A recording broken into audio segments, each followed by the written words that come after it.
Hello, my name is Chrissy Champagne. You are listening to Residue, a true crime podcast dedicated to keeping you paranoid. I am going to be doing something a little different today. I'm going to tell two short stories about two different cases that I happened to come across this week. And these are both cases featuring two sets of best friends and a feud that started on Facebook. This will be an episode where I will just tell you two short stories about the dangers of social media.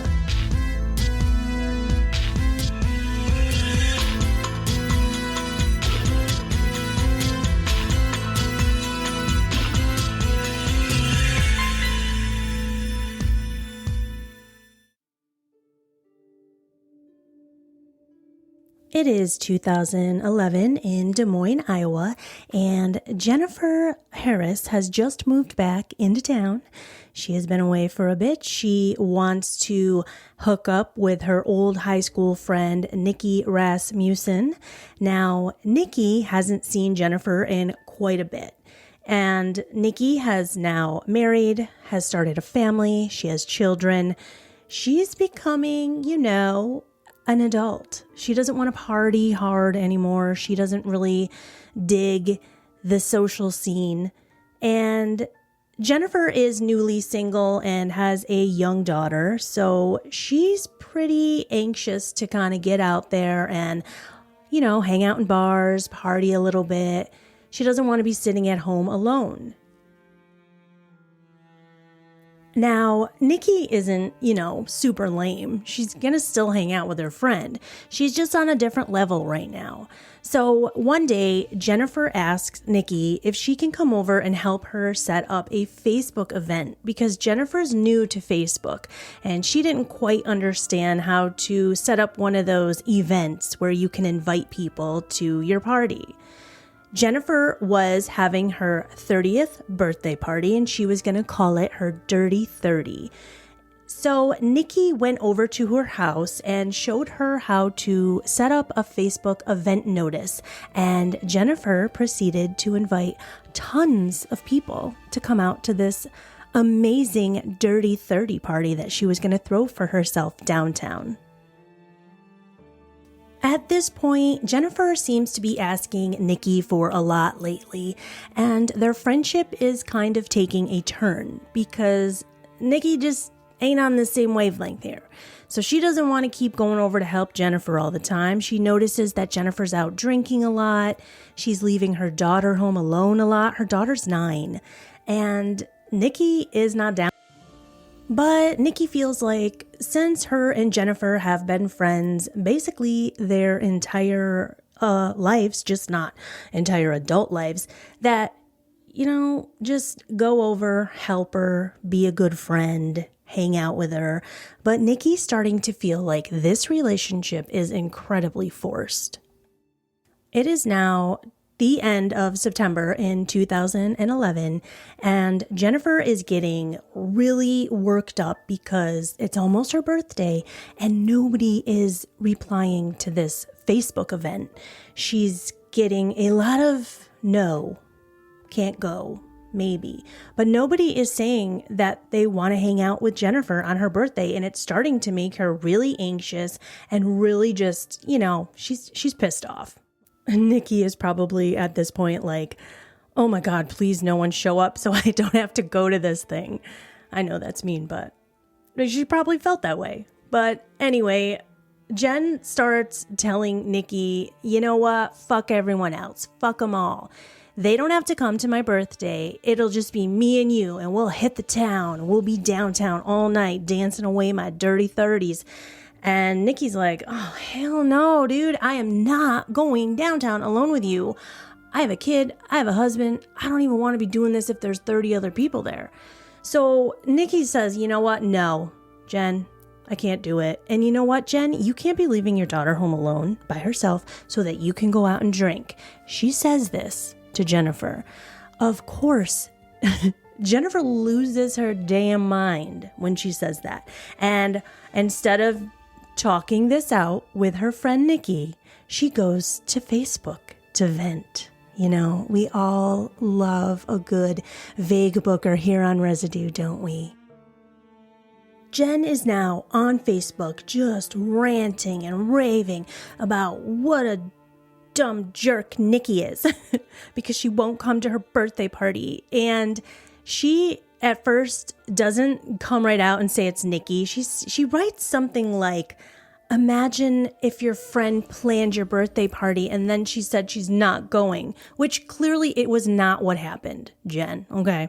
But to make the story more interesting for Facebook and all the Facebook land, she said that Nikki was basically ruining her entire birthday party now, even though none of these other people even gave a shit about Jen or her stupid birthday.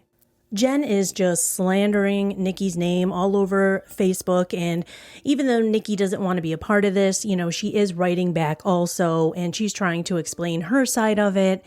And nothing's getting through to Jen. She's just on rage mode, and she ends up leaving a horrible comment for everyone to see.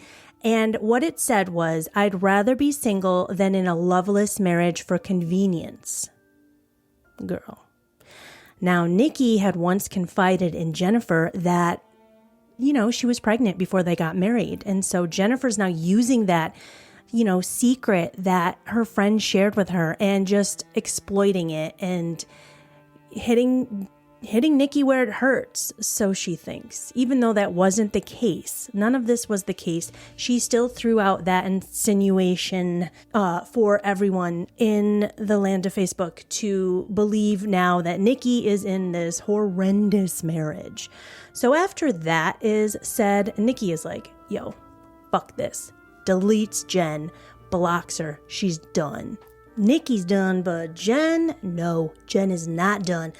Jen writes on her Facebook page, if you want to start something, game on. And Nikki's like, what? I can't hear you because I blocked you. Yeah, but so even though Nikki blocked her, Nikki still has friends on Facebook who are reading this. And so, of course, they reach out to Nikki and tell her what Jen has written.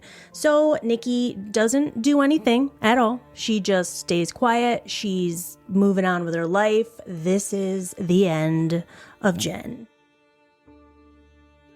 It is now 1 a.m. on October 27th, 2011, and Nikki is awoken suddenly because she can hear something that sort of sounds like firecrackers going off outside of her bedroom window.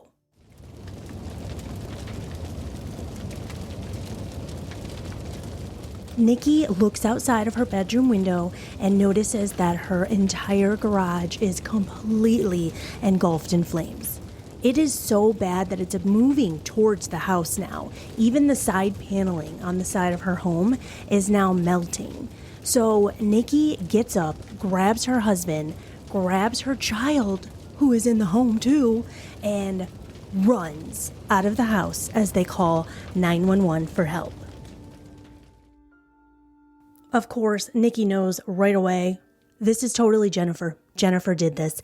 And the fire department and the police, they start asking Nikki and her husband, do you know anyone who would want to do this to you? Arson usually stems from a revenge desire. So the Des Moines Police Department calls Jennifer Harris on October 28th, 2011, and they record the call. And in this call, Jennifer admits that she was upset with Nikki, but she starts, telling them the whole story again and playing victim and blaming everything on Nikki.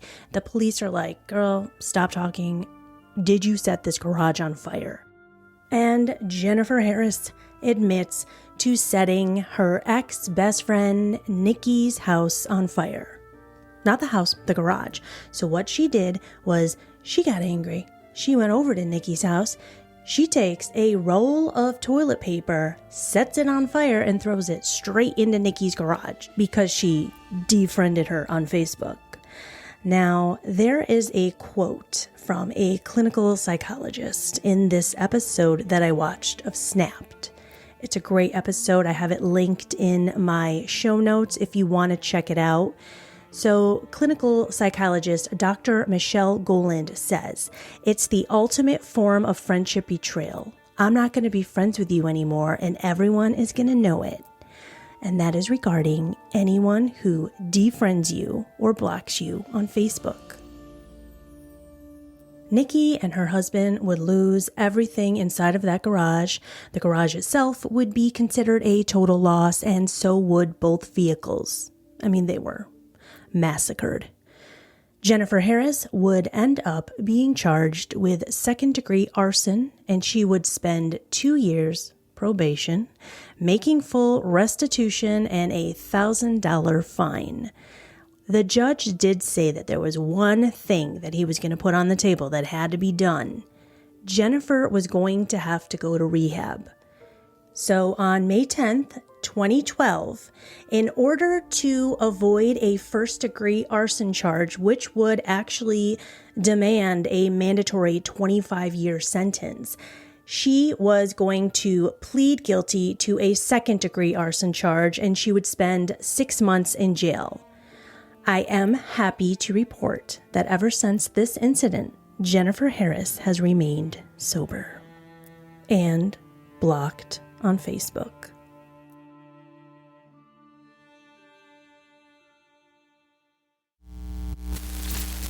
Interrupting this episode of Residue to introduce you to a new true crime show that I know you're going to enjoy. Do you love true crime and travel? Having traveled the world solo the last couple of years and being obsessed with true crime, I found myself researching others who took the same vacations but never made it home.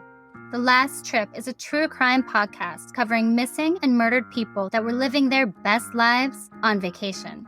I'm your host, Jamie Beebe, and each week I'll bring you on The Last Trip, taking a deep dive into vacation culture and travel spots, tips on staying alive while traveling, and ultimately recreating someone's last days in paradise. What led to their last trip? What are the hard facts? What is the final outcome? And could you be next? David Snedden was a 24-year-old college student from Utah attending Mandarin classes in Beijing when he mysteriously disappeared while hiking Tiger Leaping Gorge. Chinese authorities said he drowned in the gorge, and U.S. authorities agreed, although his body was never found and his parents didn't believe that. 7 years later, out of the blue, they got a phone call from a former U.S. official who had evidence David is still alive. This case sounds like a Hollywood movie, but evidence doesn't lie. So where is David Snedden? Famous rugby player and Celebrity X Factor contestant Levi Davis went missing in Barcelona last year while on a backpacking trip through Europe. Just days before he vanished, he posted a 15-minute video to his Instagram account saying his life was in danger and people were after him. After he disappeared, several theories emerged. But what really happened to Levi Davis?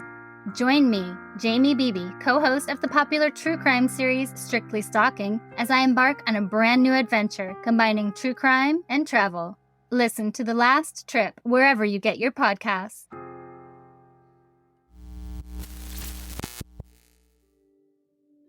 Our next story takes place on February 28th, 2011 in Brooklyn, New York. We are at the Cypress Hills houses, and this is a community, an apartment building community that is known to be a pretty rough area. There is said to be lots of gang violence, drugs. The area gets a bad reputation. So this call comes in, but this call wasn't what you would think it would be, coming from a place that people say has a tough rep. This was a call over a Facebook feud. Kamisha Richards and her family moved into the Cypress Hills complex as a young child. Kamisha was in elementary school when she moved in, and she ends up meeting a friend inside of this apartment complex. Her name is Kayla Henriquez, and Kayla was 4 years younger than Kamisha, but Kamisha acted like a big sister to Kayla for their entire lives. As the two best friends grow up, Kamisha is one to love school. She loved learning. She loved working hard and trying to achieve her goals. She was trying her hardest to become a lawyer. That was something she wanted to become. And her brother says that she actually loved to debate. At this point in life, Kamisha was studying criminal justice and she had an internship at a law firm. Her sister, Anaya, says that Kamisha was just a winner in everything that she did. Kamisha really made it a point to, push her younger siblings towards school and the fact that you have to graduate, you have to keep working hard. And she did this also with Kayla, her best friend, who wasn't even just a best friend. Kayla was more like sister. She was blood. She was someone that Kamisha really wanted to take care of. Kayla ends up becoming a mother in 2010 when her baby was born. Kamisha helped with almost everything. She even threw Kayla's baby shower for her. At this point in life, Kamisha is helping Kayla out a lot. She's letting her borrow money whenever she needs it. And one day, Kayla asks Kamisha if she can borrow $20 because she needs to get milk for the baby. Kamisha, of course, lends her $20, but she notices that on Facebook, it looks as though Kayla's not using the money for baby milk. She's using it to party with her friends. You know those people that ask you to borrow money and then they never even offer to pay it back, but then you see them on Facebook like flaunting some new furniture they bought or some new shirt they bought and you're like, what the fuck? Where's my $20? So this is exactly what's going through Kamisha's head. She's like, what the hell, man? Like, I let you borrow this money for your baby. Now I want my $20 back. So you better be giving me my $20 back, like stat. So on Facebook is where the fighting first starts. And the two girls are going back and forth. And Kamisha's basically like, pay me my money. And Kayla is, snapping back at her. The argument's going on. And all of their Facebook friends can see everything that is happening. It was said by a couple of family members and friends that Kayla at this point was starting to act a little bit like she was getting annoyed with the fact that she was always being compared to Kamisha. And it felt like she was reaching her breaking point since it felt like her life wasn't going the way that she planned it and Kamisha's was on the road to success. So when Kamisha is posting that she needs to pay her money back, Kayla admits that this is when she kind of lost it. So pay her money then. Just pay her money and stop posting about it on Facebook. She wouldn't have had to post about it on Facebook if you had just made a little bit of an effort, even just $1, anything you could give back.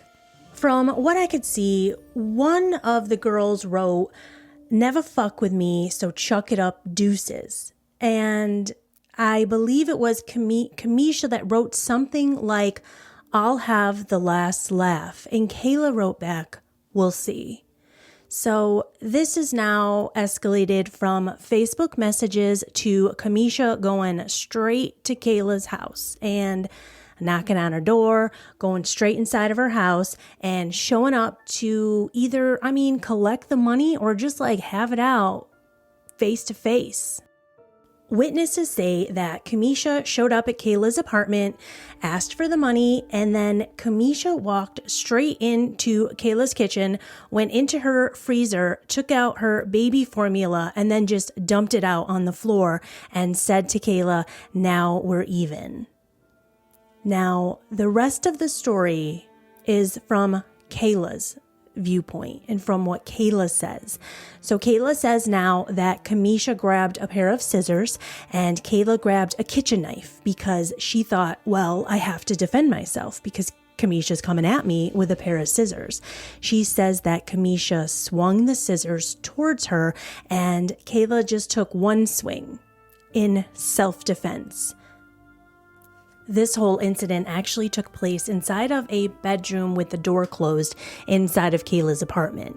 So after Kayla swung the knife towards Kamisha, she walked out of the bedroom door and then walked straight out of the apartment. There are other people inside of Kayla's apartment at this point. None of them actually saw what happened inside of that bedroom because the door was closed. But Kamisha comes out of the bedroom, and the bystanders, they said that she acted very calm and that she stayed under control, and she kept saying, "She stabbed me, she stabbed me." So the people inside of the apartment, they call 911, and 911 arrives at the apartment complex. But by the time they arrive, Kamisha has already passed away.